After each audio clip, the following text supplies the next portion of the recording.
Hello all, Karthika మాసం 3వ రోజు కథ. ఓం నమ శివాయ. కావేరీ నదీ తీరాన దేశవర్మ అనే బ్రాహ్మణుడికి దేవదత్తుడు అనే దుర్మార్గుడైనటువంటి కొడుకు ఉంటాడు. కొడుకు పాపాలకు విముక్తి కలిగింపచేయాలని తండ్రి కొడుక్కి సలహా ఇస్తాడు. నాయన, ఈ కార్తీక మాసంలో నువ్వు స్నానం ఆచరించి దేవుడికి దీపం పెట్టినట్లయితే నీ పాపాలు పోతాయి అని. కొడుకు దాన్ని అపహేళన చేస్తూ ఇలాంటి కట్టుకథలు నాకు చెప్పొద్దు అని చెప్తాడు. తండ్రికి కోపం వచ్చి నువ్వు చెట్టు త్వరలో ఎలుకగా నివసించు అని శపిస్తాడు. అప్పుడు కొడుకుకు బుద్ధి వచ్చి తండ్రిని వేడుకుంటూ ఉంటాడు, నాకు శాపం నుంచి ముక్తి కలిగింపజేసే మార్గాన్ని చెప్పండి అని. అప్పుడు దేశవర్మ దేవదత్తుడికి ఇలా చెప్తాడు, నువ్వు ఏ రోజైతే కార్తీక మహత్యాన్ని పూర్తిగా వింటావో ఆ రోజే నీకు విముక్తి అని.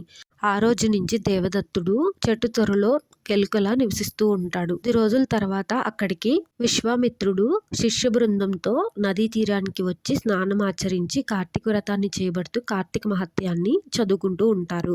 ఇదంతా కూడా దూరం నుంచి ఉన్నటువంటి ఒక కిరాతకుడు, జంతువులు హింసించేవాడు విని పశ్చాత్తాపడి విశ్వామిత్రుడి దగ్గరకు వచ్చి, స్వామి, మీరు ఏదైతే మాట్లాడుకుంటున్నారో అది నాకు కూడా వివరించండి అని అడుగుతాడు. అప్పుడు విశ్వామిత్రుడు అంటాడు, నాయనా, మేము కార్తీక వ్రతాన్ని ఆచరిస్తున్నాము, ఇది కార్తీక మహత్యం అని చెప్పి వివరిస్తాడు. ఇదంతా కూడా చెట్టు త్వరలో ఉన్నటువంటి దేవదత్తుడు కూడా వింటాడు. కార్తీక మహత్యానంతరం దేవదత్తుడు మానవ రూపాన్ని పొంది విశ్వామిత్రుడి దగ్గర కాళ్ళ మీద పడి జరిగిందంతా చెప్తాడు. తండ్రి శాపం వల్ల ఇలా ఎలుకగా మారానని చెప్పి అక్కడి నుంచి సెలవు తీసుకొని ఆశ్రమానికి వెళ్ళిపోతాడు. ఎన్నో హింసలు చేసినటువంటి కిరాతకుడు కూడా పాపాల నుండి విముక్తి పొంది ఉత్తమ గతులను పొందుతాడు చనిపోయిన తర్వాత. ఎందుకంటే అతను కూడా కార్తీక మహత్యాన్ని విన్నాడు కాబట్టి.